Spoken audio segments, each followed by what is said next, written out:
السلام عليكم ورحمة الله تعالى وبركاته. أعوذ بالله من الشيطان الرجيم.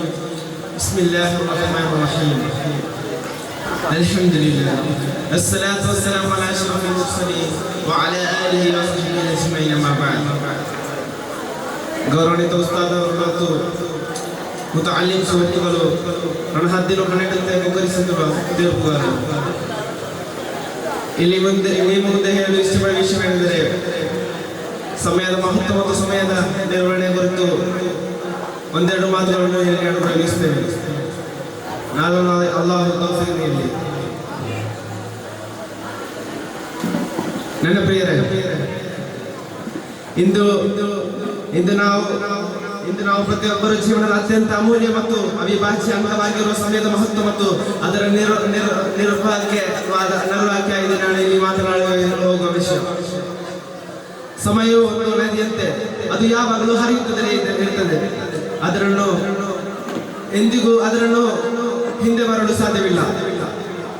ನಮ್ಮ ಜೀವನದಲ್ಲಿ ನಾವು ಕಳೆದುಕೊಳ್ಳಬಹುದಾದ ಯಾವುದನ್ನಾದರೂ ಮರಳಿ ಪಡೆಯಬಹುದು.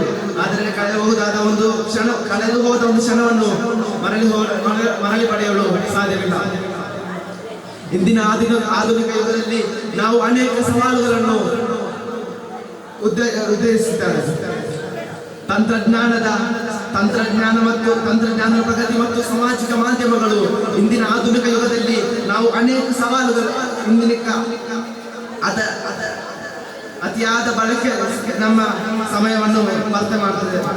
ನಮ್ಮ ಕೈಯಲ್ಲಿರುವ ಸ್ಮಾರ್ಟ್ಫೋನ್ಗಳು ಒಂದು ಕಡೆ ಜ್ಞಾನದ ಆಧಾರವಾಗಿದ್ದಾರೆ, ಮತ್ತೊಂದು ಕಡೆ ಅಮೂಲ್ಯ ಸಮಯವನ್ನು ಕಸಿಯುವ ಸಮಾನವಾಗಿದೆ. ಇಂದಿನ ಯುವಕರು ಗಂಟೆಗಳಲ್ಲಿ ಮೊಬೈಲ್ನಲ್ಲಿ ಆಟ ಆಡುವುದು ಮತ್ತು ಸಿನಿಮಾ ನೋಡುವುದು, ಅಸಂಧ ವಿಷಯಗಳಿಗೆ ಸಮಯ ವ್ಯರ್ಥ ಮಾಡುವುದು ಸಾಮಾನ್ಯವಾಗಿದೆ. ಇದು ಅವರ ದೈಹಿಕ, ಮಾನಸಿಕ ಮತ್ತು ದೈಹಿಕವಾಗಿ ಪ್ರಗತಿ ದೊಡ್ಡ ಅಡ್ಡಿಯಾಗಿದೆ.